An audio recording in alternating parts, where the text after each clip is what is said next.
You're listening to Psych with Mike. For more episodes or to connect with the show with comments, ideas, or to be a guest, go to www.psychwithmike.com. Follow the show on Twitter @PsychWithMike or like the Facebook page @PsychWithMike. Now, here's Psych with Mike. Welcome into the Psych with Mike library. This is Dr. Michael Mahan, and I am here with Mr. Brett Newcomb and intern Michael. Good morning again. Yeah. C'est la vie. What does c'est la vie mean? Such is life. Yeah. Okay. I don't know. Así es la vida. Such is life. I'm ignorant in 3 languages. I was going to say, I think that was a different language. I don't know what c'est la vie is, but That's what you French. said was different. Yeah, Spanish, French. Okay. All right. Well, I'm glad that you There are guys... those who say I'm ignorant in English, and I proudly tell them, no, I'm ignorant in 3 languages. I'm glad that you guys are so... Cosmopolitan. Fluid a bit. Yeah. Yeah. All those Cracker Barrel puzzles always tell me I'm an ignoramus, so Yeah. I took that one to Proudly. heart. Exactly. Yes. I bought one of those and brought it home so I could be an ignoramus at home. You never learned how to... I bought I've one solved too. it before. Can't remember how I did it. It makes me so mad. It's like, well, how did that work? Well, you probably, not overtly, but covertly cheated. You probably took one out at a time when No. it wasn't. Okay. No. Because you wouldn't do that. I just lost Say time about after time monkeys after and time. typewriters and Yes. Shakespeare. Yeah. I remember when I was little, I thought the International House of Pancakes was like a 5-star restaurant. You would think 'Cause that, coming not. from what you came from. My parents would say, "Oh, we're going to go to the International House of Pancakes," and I was like, "Oh my God, the International House of Pancakes!" And they have crepes there. Remember the ad from Steak and Shake? It's a restaurant, not a workerant. Oh yeah. Yeah. Let other people do. Yeah, let other people serve you. Yeah. Right. All right. Well, that tells you where my family of origin came from. I think I already knew. So. Going to WashU, people are very much from New York and Yeah. LA, and they say, "Oh, did you guys go to Olive Garden all the time?" I said, "No, we didn't go to Olive Garden all the time. We saved it for special occasions." That's right. Good Midwestern family. That's right. Yeah. Well, I remember when Jacks Are Better used to be a thing, and you could go there and. You don't even know what it is. I don't even know what it that was the is. first restaurant that I had ever been to where they gave you peanuts out of a big giant barrel, and you could crack them and throw the hulls on the floor. Yeah, and I just thought that was the coolest thing in the My world. wife worked at Jacks Are Better when she was younger. There you go. And she used to go regularly to Jacks Are Better for dinner. And they'd throw the peanut hulls on the floor. So she went to see her sister who lives in North Carolina, and they went to a Jacks Are Better. And she got a handful of peanuts and wiped them off on the floor. And the waiter came running over like, "Oh my God, you'll get Sweep arrested. them It's up. against the law here in North Carolina." Yeah, and they swept them up. Made her feel really bad. And he was just joking. No, I don't think so. In North I think Carolina, the law you was couldn't- different. Oh. Maybe They have it some was- real laws in North Carolina. Well, who knows? There's certain books you can't have in school. Yeah, I've heard that. It's amazing. So, how are you guys doing today? I'm feeling really good. Are you feeling good? Yeah. And for people who don't know, we record a couple of these in a row, and then Take weeks off. Yeah. Well, whatever. But we get to the end of the day, and I know I start feeling a little bit punch drunk because my blood sugars are a little bit out of balance, and I'm feeling that way like right now. Okay. Yeah. So just so you know. Well, what I hear you saying is therapy's always good. Yeah. Well, I might start screaming obscenities because my Tourette's might get activated. There you go. I don't have Tourette's, and for anybody who has Tourette's, I understand that is very difficult to deal with, and We might estrange you for that comment here. it could be, yeah. So I know that Brett had a difficult family of origin experience. I had a very difficult family of origin experience. I don't know that we know as much about. You've often talked about your family in a way that sounds very congenial and very loving. And I don't know if, and I don't know if you even want to share that, but I don't know if that was your experience, but I know that our experience was... Well, I've always been told difficult. I had a difficult family of origin, in part because I'm in it. Mm-hmm. Well, your father would say that. I still have one. Your Yeah. father would say that for sure. But I think that we would both acknowledge that there was some real estrangement that was the result of our experiences in our families of origin. Well, one of the things the research shows, in my specific example, which was always more important to me than somebody else's story. Sure. I grew up in an alcoholic family. Multiple generations of my male relatives were seriously alcoholic and died from alcoholism. I remember as a young child, my stepmother and my grandmother trying to pull my father, my grandfather, and some other male relative, an uncle, apart from a pile in the living room where they'd all gotten drunk and passed out on the floor, and one of them had thrown up, and they were all saturated with that, and the women in the family were trying to pull them apart and clean them up. Classy. So the point of the story is the research shows that alcoholic families in particular are estranged from other members. That you typically, a child in an alcoholic family won't know aunts and uncles at one or two removed. They won't know cousins. They won't know family medical histories. Well, your Aunt Sally died from cancer. I don't remember an Aunt Sally. Never met Aunt Sally. Who was Aunt Sally? Oh, that was Uncle Bill's wife. Second wife. Who's Uncle Bill? You just don't know. And that was my life. My family deliberately and aggressively didn't have contact with other members of the family. So I didn't have. Right. And little kids think that's normal. Yeah. I mean, until you go to school and start doing comparative analysis, you think what your life is normal. I remember the first time that my wife said, "Oh, we're going to a family reunion." And What's that? I was like, I don't know what kind of language you're speaking. Like a bunch of people from your family are all going to get together in one place, And not have a fist fight. and it's not going to be a shootout. Yeah. Yeah, and that was I was very, very uncomfortable going to those when my wife and I were now a lot of her family has passed, but so we don't do that anymore. But for the years we did that for decades, and I was so uncomfortable in those situations because I just didn't know how to act. I'd never been in a place where more than two family members gathered at any one time. That was just not something that was a part of my experience. Yeah. My immediate family, you kind of asked to this. My immediate family, we don't have much estrangement, right? It's we have disagreements, but you're right. It was very loving. I was very privileged in that.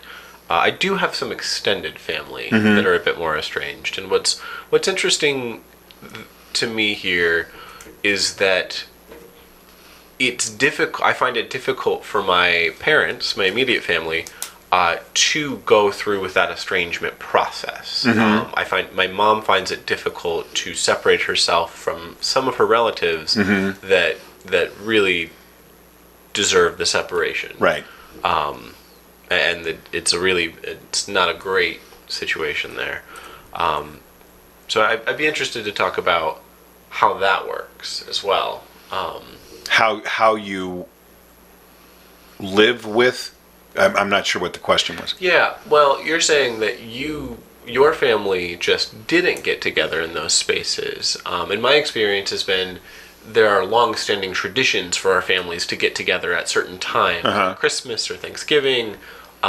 Even the estranged family member is invited to those things. Right. They might not be necessarily welcome, but they are invited. Well, and what Brett was started off talking about was that this idea of estrangement is very, very common in substance abuse families, histories, which was surprising to me because I would have thought that estrangement was more common in families that have a history of sexual abuse, but that's not the case.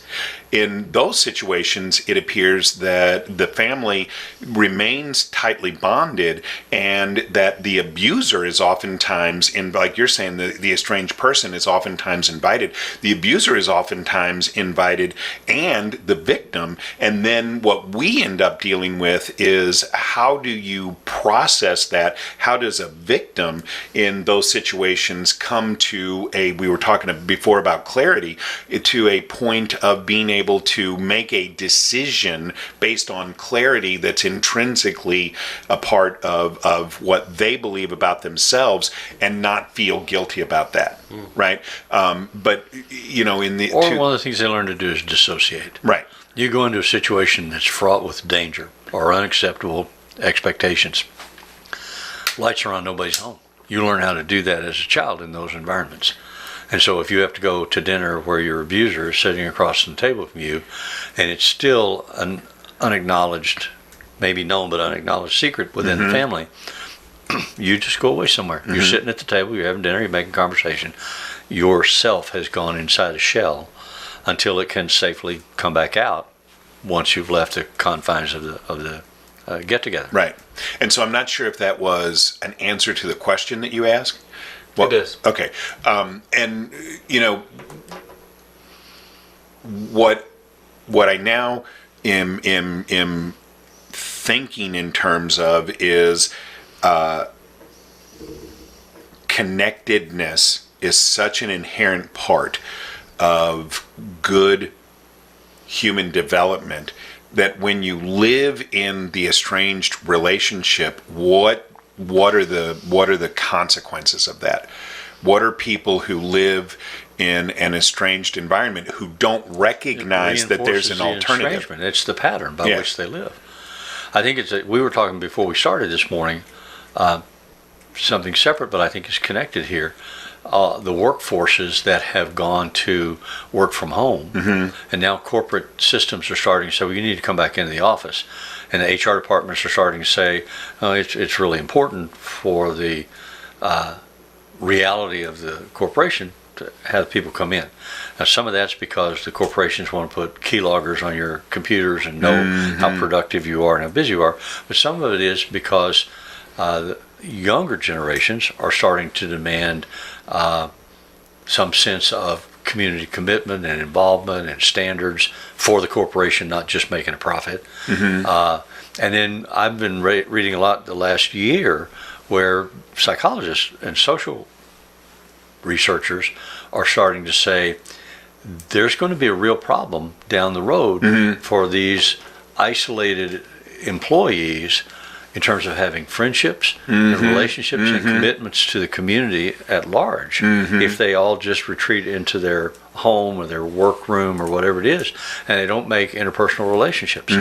So this extrapolates out, this sense of estrangement that can come from certain families to a community at large. But I think that it's even a question in therapy, as companies like BetterHelp and other companies, that's just the one that I know the name of off the top of my head, that are promoting this idea of distance therapy. So is there ever a good reason to have online therapy? I don't like distance therapy. Well, but I mean, if you live in Wyoming and the closest town is 3 miles away, then it's better than nothing. But yeah, I'm really concerned. How was your session today, Joe? Oh, it was better than nothing. Yeah. Yeah. Well, but no, it's absolutely right. And I'm really concerned about what that is not only going to mean about the quality of therapy, because I could go off on that, but about the going forward. I know for a fact that the goal for the insurance industry is to create bots so that they don't have to employ real life people. Right. And I'm really concerned what that means about the therapeutic value of therapy if you're just chatting with a bot through a screen-based device. I think that that's going to be profoundly impactful for how people experience therapy and the results that they get. But I digress. So this disconnectedness when we get to adulthood, we don't even realize, like I didn't even know that I was disconnected from my family of origin until I got to high school. It wasn't even something that I even knew. And then as I started to recognize that, looking back on it now, can see ways in which that put me at a real deficit trying to form peer relationships when I did get into high school. Was that your experience, or did you think that? So my experience, I don't know that I can separate it out from growing up in an extremely alcoholic family.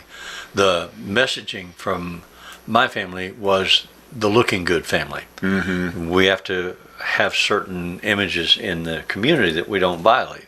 And so when you get in trouble at school, you're in trouble at home because you've broken the looking good rule. Mm-hmm. So you can't get in trouble at school. You can't get in trouble in the community, which I was pretty regularly doing. So that led to some severe consequences at home. But the issue there was I wasn't fitting into the imaging message that the family wanted to present to the community at large. Right. So, children of alcoholics are taught, don't tell, don't tell, don't tell. Mm-hmm. Those are the 3 rules of survival. So you don't tell your teachers, you don't tell the principal, this happened at home last night. You don't tell people, you don't tell your friends. You put on this cosmetic little persona, and you go and you sit quietly and you make good grades and you do what you need to do to survive. Mm-hmm. So there's no question about making friends or having friends. I never had friends come over and spend the night. Right. It wasn't allowed. Right. Nobody could see behind the front door. And it wasn't even something that you thought to ask because... Oh, you knew not to. You knew not to. Right. A violent response to that. Okay, let's go to our break, and when we come back, we'll pick this up on the other side.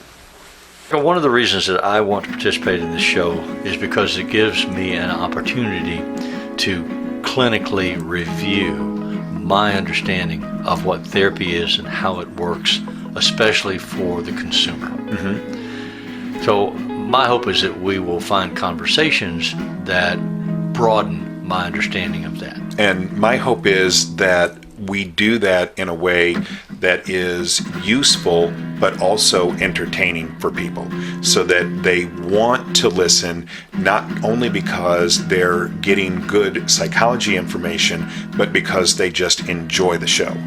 Easy listening with an informational twist.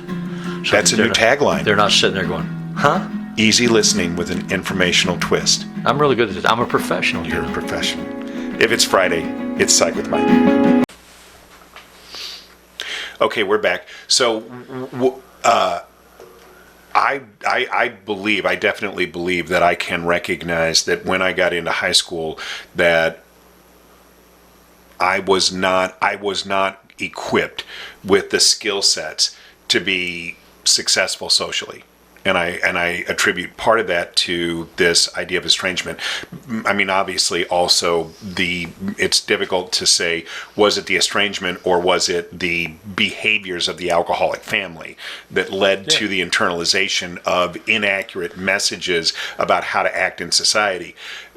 All of that could be true, but I really believe, looking back on it, that I can see areas where I was at a deficit, and that bled into my adult relationships, getting into significant relationships with members of the opposite sex, eventually choosing a partner and things like that. Eventually, I learned how to compensate for that. My question is, if you live in that estranged environment, do you ever overcome that? My answer would be, and then I'll be interested to hear what Michael thinks, but my answer would be what it regularly is in therapy. When you are cognitively focused on what you want to achieve, you can do it. Whenever you go on autopilot, all that shit comes back. Okay, yeah. So I can be social. I used to laugh and tell my wife when we go to a party or something, if I'm on the clock and somebody's paying me to be there, I'll be the most social, welcoming, interactive person in the room. I'll shine. Mm-hmm. If I go there just myself, I'll stand in the corner and watch people. Mm-hmm. I don't interact. Mm-hmm. I don't want to. Mm-hmm. So if I have an external inducement to perform that way. I'll ask you the same question. You want to be socially adept. So do you call your friends and say, let's go to dinner? Right. You call your friends and say, hey, come on over, the pool's open, we'll have a party on Saturday. Yeah. Does that ever happen?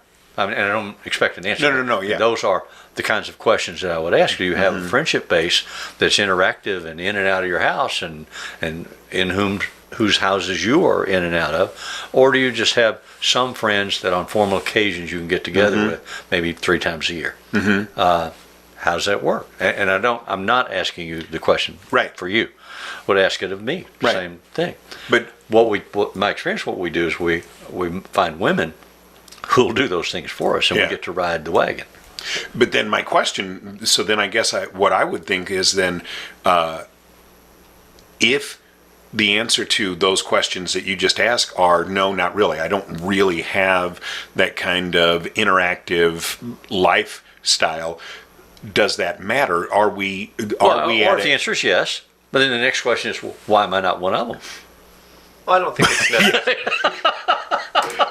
Well, there's a reason for that. Yeah. Well, I don't think it's necessarily a direct. It's difficult for me to conceptualize a direct relationship between the estrangement and the attachment issue, right? This whole conversation reminds me of something you bring up pretty often, Mike, which is the idea that substance abuse is an attachment disorder, and from substance abuse we breed more attachment disorder. Yeah. I'm having a little bit of a difficult time conceptualizing these as a causal relationship because I find myself in a similar position that I don't necessarily have a group of friends that I'm in and out of their house, and I'm relatively social, but I don't find myself in a community as much or a tribe anymore as I did at one point in my life. And whether that's out of choice or out of circumstance, I think are 2 different questions maybe. Right. But as I get older, I'm finding that I don't necessarily choose to go into the community, and it might be an area in my life that I feel lacking.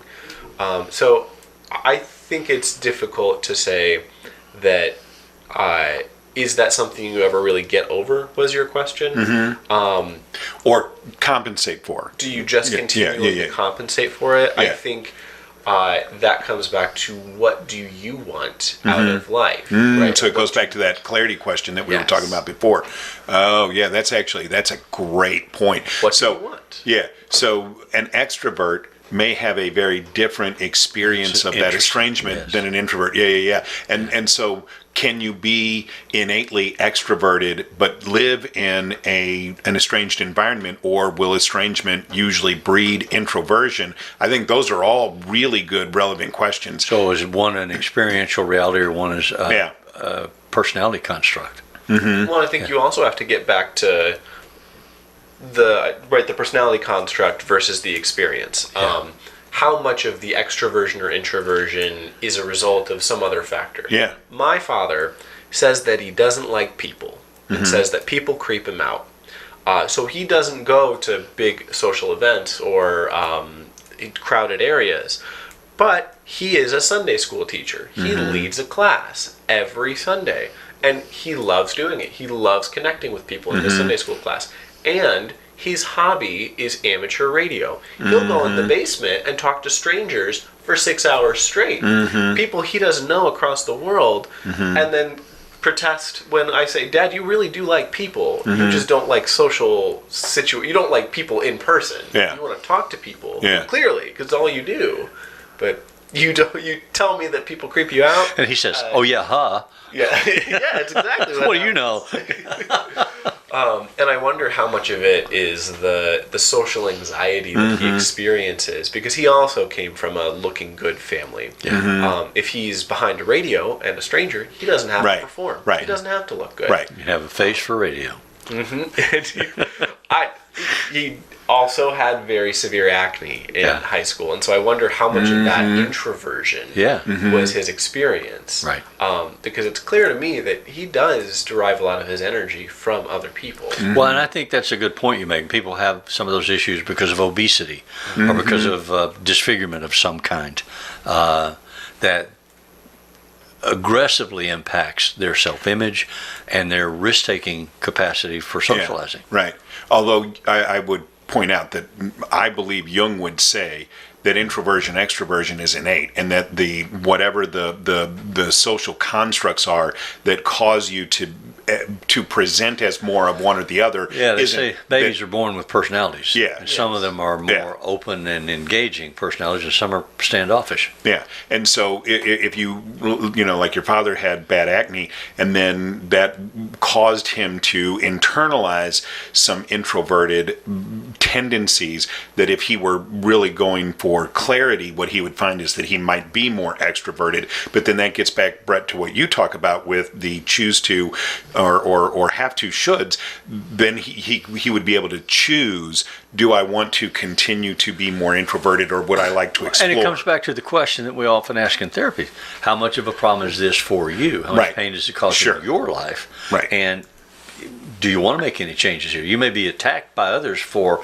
oh, you're not this and you're not that. You never call me. You never ask me to go out. I don't want to, but I'm happy if you call me to pick and choose, to say, well, yeah, I'll go this Saturday, or no, I won't. But I'm not the one that'll call. Right. Yeah. So, yeah. And I think the other use in therapy there is to say, well, you're telling me you do enjoy this time with your friend, and your friend is saying maybe you should call a little bit more. Could you try calling once or twice? Would you conceptualize that? Would you experiment with that? Yeah, exactly. And that's the dance of therapy, to make those kind of suggestions, that not as judgments and commands, but for the person to consider whether or not they want to try it, and then evaluate if they tried. Did you self-sabotage? Did you give it an honest chance? Marriage couples come in and talk about doing things, the love languages, doing things for the other, because you want them to know you love them, and they say, well, I don't hear that language at all. That's not my language. You unload the dishwasher, you do the laundry. That doesn't say crap to me. I mean, that's just stuff that has happened at home. You don't ever do this. Well, then you say, well, can you speak that language? You're willing to learn it. And so that I understand clearly, Michael, you're my partner. If I want you to know that I love you, I need to do it this way. And whenever I do this, I'll bring you roses. You say, that means to me that you love me. But if you do the dishes for me, that means, well, we live together and the dishes need to be done. You're a responsible human being. Doesn't mean anything about our emotional connection. So those conversations are really fun to have in therapy. They really are. And adjunct to that, that I tell people when we have this conversation is, when your partner deliberately goes out of their way to speak to you in your love language, you need to make sure that you acknowledge that. There needs to be a reward for that, or what's the payoff? Why am I going to continue to try and invest in something that isn't innately natural for me if I'm not going to get anything out of it? Well, and it has to be a free gift of love. If I say to you, if you love me, go to the concert with me. There's a classical concert at the symphony. So you say, oh, I don't go to the concert, damn. And you go to the concert the whole time, you're like, it's cold in here. I can't hear very well. Those people are driving me crazy. You owe me now something. Because I did for you. That doesn't work. It's got to be a free, unrestricted gift. Both ways. Of love. So he goes to the concert, and then you have to then speak to him in his love language in reciprocity. No, I don't agree. If I'm giving you the gift, it has to be a clean gift. And it's not a trade. It's not like, I'll scratch your back, you scratch mine. Okay, so I say, Brett, will you go to the concert with me? And you say yes. And then you are an absolute wonderful joy partner. to be with. Yes. Yeah, exactly. Then now, if I don't do something for you over time, but not not that night. Okay, but if I don't recognize that and reward that behavior, then there's no benefit for you to continue to try and step outside of your comfort zone. You said the magic word there, recognition. I think there's a dance of acknowledgement and effort, right? And it's acknowledgement and effort are both two-way streets, right? And for somebody to hold an expectation of speaking in their love language and then not acknowledge that, it doesn't work out very well, right? Because then why is the person motivated to continue to try the effort, right? if you have both acknowledgement and effort on both sides, Right. I think you have a much better experience. Yes. Absolutely. The problem is, or at least for me, when you're doing therapy, is that oftentimes there's a built-up resentment, like you owe me because There's a you've bargain. been. I'm going to go listen to Mahler's Ninth Symphony with you tonight, and I'll be really well behaved. But when we get home, I want to have sex. Yeah.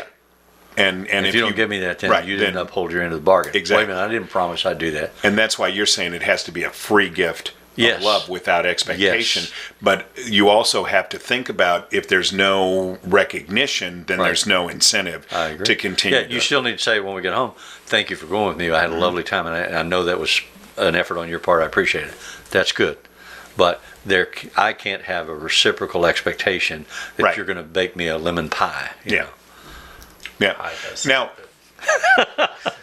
but we also then have to recognize that some people in these connected relationships are coming out of this history of estrangement that we've been talking about, and so Transactional relationship. it's going to be hard What for we them. know. Yeah, it's going to be harder for them to really understand this process of interconnected give and take. And you know, I see that playing out all the time. Is that people who don't know, they don't know. And so what do they need? They need someone to hold their hand and guide them lovingly through that process of being able to be Like, more open. In my family, I would say to my dad, "Dad, can I have the car on Friday night? We just Yeah. had one car. I want to go to the ball game, the high school football game." And my dad would say, "I don't know. Why didn't you We just have ride to-" the bus to the football game? They didn't have them. Weren't you on the? Oh, you weren't on the team. Okay, yeah, sorry. No. But he would say, let's see how the week goes. Mm-hmm. So all week, I would do all the things that I knew that he would notice that I was being good.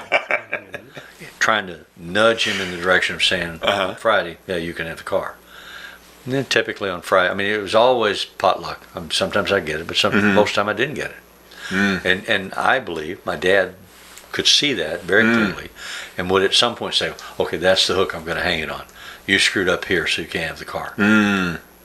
And he never intended to let me have the car. The transaction requires consent. Yes. And there was no Right. consent there. Right? Yeah. Transaction has a contract. Right. You did not have a contract. He cheated. Yes. Yeah. Well, that makes me sad. It made me angry. If you like Psych with Mike, we would love it if you would go to the YouTubes and find us and subscribe to the show. That is super, super, super beneficial.